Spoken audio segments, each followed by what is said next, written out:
بسم اللہ الرحمن الرحیم۔ خواتین و حضرات، آج ہم بات کریں گے موبائل فون پر۔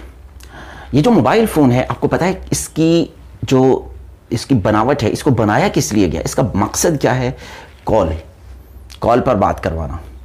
اگرچہ اس کے اندر فیچرز بہت سارے آگے ہیں، یہ ایک مکمل کمپیوٹر بن چکا ہے، اس کے اندر ویڈیو آڈیو پلیئر آ چکے ہیں، اس کے اندر میسیجنگ آ چکی ہے، اس کے اندر سینکڑوں ایپس آ چکی ہیں، آپ بہت کچھ انسٹال کر سکتے ہیں، بہت کچھ چلا سکتے ہیں، لیکن آپ کچھ بھی کر رہے ہوں، چاہے آپ سوشل میڈیا پر، چاہے آپ ویڈیو دیکھ رہے ہوں، چاہے کوئی آڈیو سن رہے ہوں، چاہے آپ موبائل کے اندر کوئی بھی کام جو پاسبل ہے وہ کر رہے ہوں اور اچانک کال آ جائے تو موبائل کیا کرتا ہے؟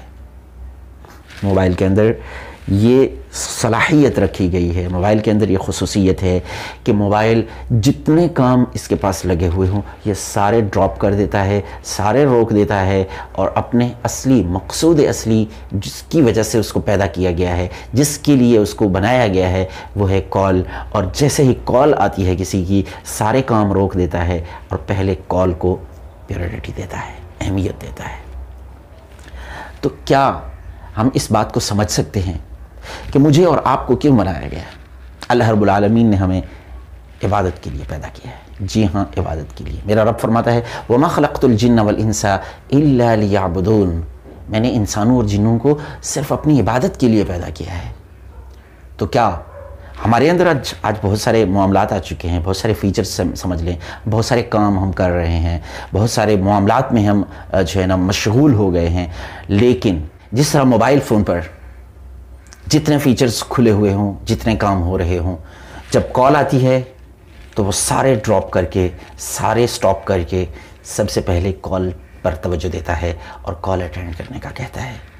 اسی طرح آپ دنیا میں جتنے مشغول ہوں، جتنے مصروف ہوں، جب اللہ کی طرف سے اللہ اکبر کی صدا آ جائے، جب مسجد کی طرف سے حی علی الصلاح کا بلاوا آ جائے، حی علی الفلاح کی صدا آ جائے، تو پھر سارے کام چھوڑ کر، سارے فیچرز بند کر کے، سارے معاملات کو ٹھپ کر کے مسجد کی طرف چلے جایا کریں، اپنے رب کی عبادت کیا کریں۔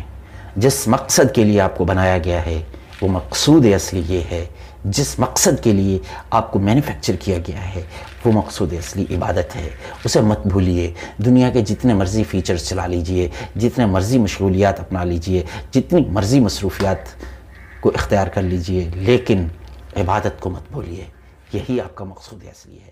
اللہ تعالیٰ